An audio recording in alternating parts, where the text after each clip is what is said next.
In October 1969, Elvis and Priscilla want to go on holiday to London or Paris in Europe. Their plan is to travel with some few good friends. But his manager Colonel Tom Parker warns Elvis to leave for Europe. They'll be upset and disappointed if you show up on holiday, since you've never played gigs for them. Elvis accepts, and they decide to go on a vacation in the Bahamas instead. On the 22nd, Elvis and Priscilla, Joe and Joni Esposito, Jerry and Sandy Schilling, together with Patsy and Gigi Gambill, flew to Miami, and then, on another flight to Nassau, in the Bahamas, where they checked into the Paradise Island Hotel. That is located on the beach in Nassau. Here they can enjoy to walk on the beach.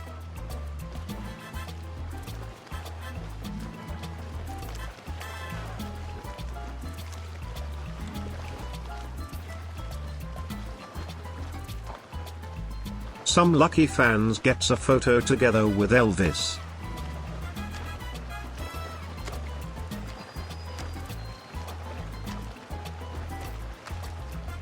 One of the days, Elvis wanted to sail out.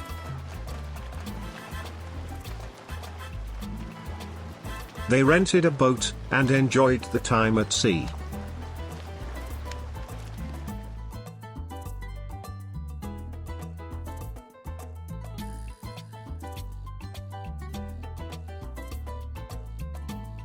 It was the playground of the rich, in the Bahamas, and no one bothered him, except for a few children who amused themselves by placing pearls around his head. In the evening, Elvis and the rest of the company enjoyed the hotel.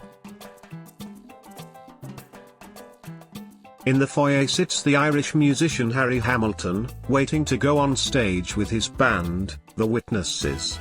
Out of the corner of his eye, he spots Elvis, who is heading towards the hotel's casino. "It's incredible how that guy looks like Elvis," he says to one of the employees. The hotel employee answers, "This is Elvis." Harry gets up and follows Elvis. He sees him sit down at a blackjack table.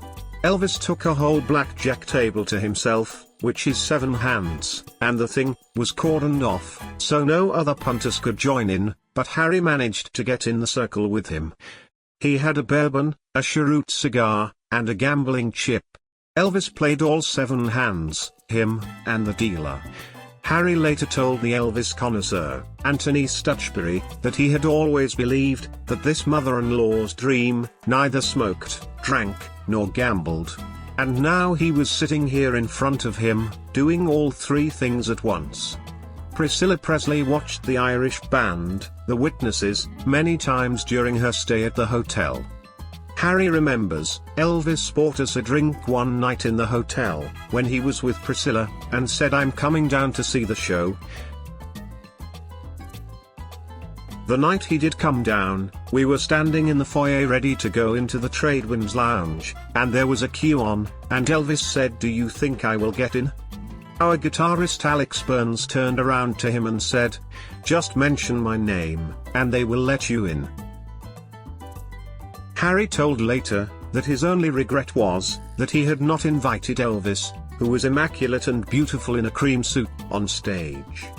After the first songs, I introduced him from stage.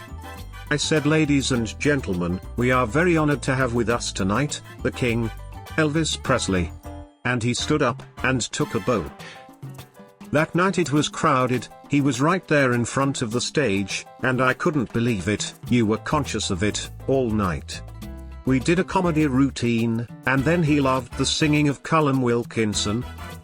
He came up to the stage afterwards, and congratulated Cullum. After the show, Elvis told us, "I have been talking with you guys for many days now, and I thought that you were English, and now I discover that you are from Ireland."